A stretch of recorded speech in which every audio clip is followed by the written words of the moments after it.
Welcome to the second topic of Chapter 11. Here are the objectives for this chapter. As always, I expect you to have these mastered by the time we take our next exam. This may be entirely new material for you, so if you are struggling, please let me know so we can sit down and work through these concepts. Here is our outline for the lecture. We will be talking about membrane proteins and carbohydrates. We will spend more time on proteins because, well, there are more of them and a greater variety of types of membrane proteins than there are of membrane carbohydrates. Now that we have talked about the fluid part of the membrane, let's start talking about the mosaic aspects of the membrane. The biggest class of these are proteins. In this section, we are going to talk about the importance of membrane proteins, the various types, how we study them, and wrap up by discussing how they add some stability to the membrane as a whole. Membrane proteins are some of the most important proteins in the cell. They help the cell communicate with other cells, or in the case of a unicellular organism, receive signals from the outside. They can also help bring important nutrients into the cell and export cellular waste. While phospholipids are the main component of the membrane, proteins make up about 50% of the mass of the membrane. This makes these proteins a close second for composition of the membrane.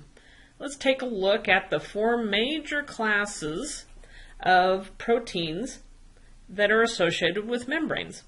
The four major classes are transporters, anchors, receptors, and enzymes. All four of these proteins will be discussed in later chapters, so I won't go into too much detail now. For now, take a gander at these examples to get a feel for their purpose within the membrane.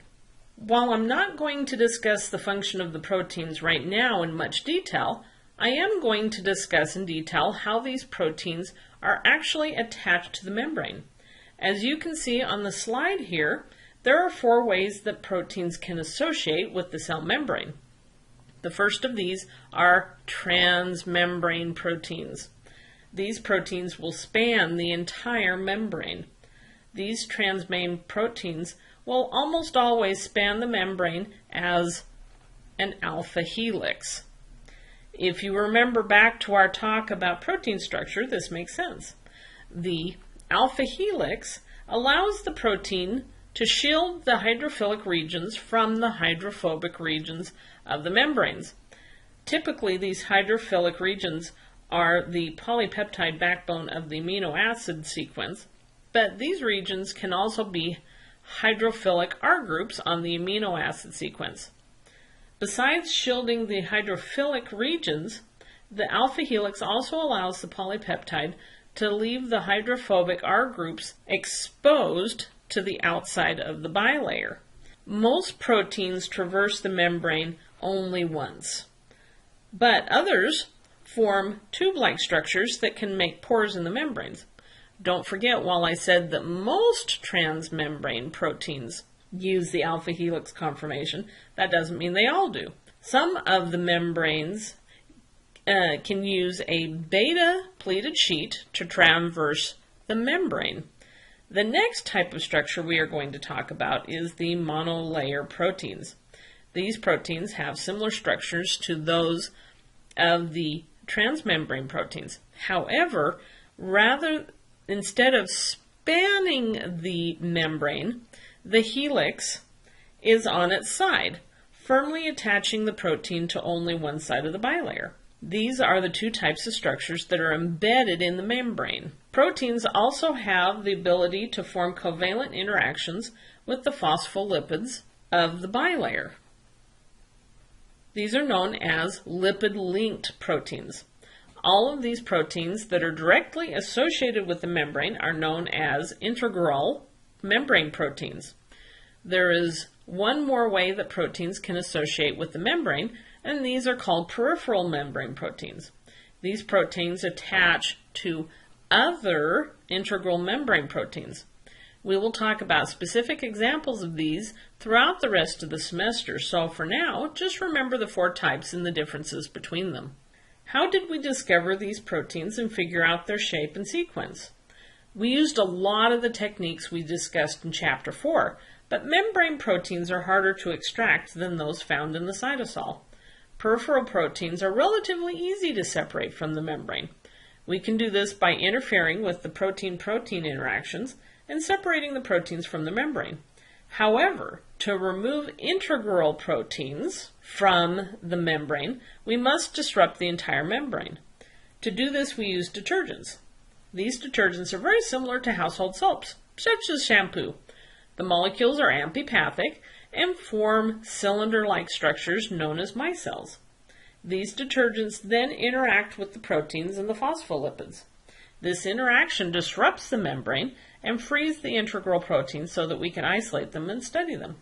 You have to be careful when selecting detergents for extraction.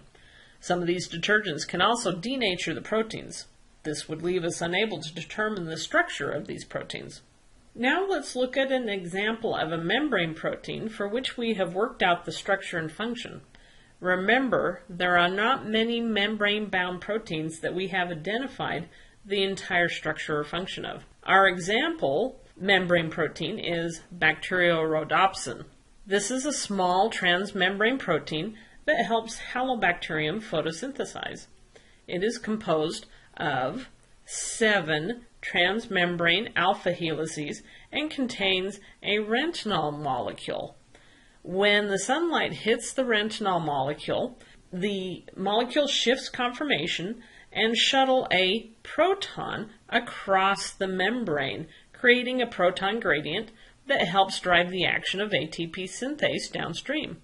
We will review photosynthesis in a few chapters. In the meantime, this is a good example of a transmembrane transporter protein. Beyond the functions that we have discussed, proteins help reinforce the plasma membrane. As you would imagine, the lipid bilayer is not very strong and doesn't have the capabilities to maintain much of its shape. This is where the attachment of transmembrane proteins comes into play. They attach to proteins in the cytoskeleton to help give the cell shape and stability. We will discuss this more in a few chapters. These attachments can also help control where the proteins in the membrane are located. As we have discussed repeatedly, the cell membrane is fluid with all the components moving about freely. When the proteins are tethered to a region, it is known as the membrane domain. It would make sense that in cells that are lining the gut, that the transporter proteins would be on the side facing the contents of the digestive tract.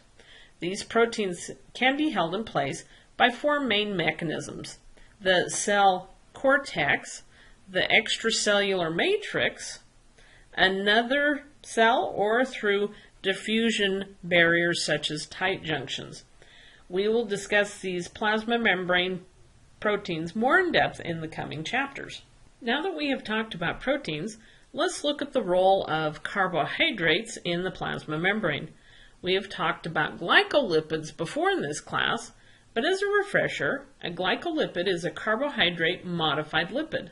Similarly, glycoproteins are proteins that have a carbohydrate added to them. Proteins can have multiple carbohydrate modifications, creating a proteoglycan. All of these modifications are made to the non-systolic side of the plasma membrane, making up what is called the carbohydrate layer. This layer provides structural support by protecting the cell from chemical and mechanical damage. They can also absorb water, giving the cell a slimy surface to help it make it motile. Besides these cool features, carbohydrates share with other cells the identity of the cells. This is accomplished through the intricate branching of the carbohydrates on the cell surface. Given the variety, it is possible for each cell type to develop a specific calling card of carbohydrates. This proves especially useful in the immune system. By reading the carbohydrate layer of the cell, other cells can identify the immune cell and, for example, help it migrate from the bloodstream into the tissue of interest. We honestly don't talk enough about the carbohydrate level of the plasma membrane. Well, that's it for this topic. Let me know if you have any questions. I'm happy to answer them.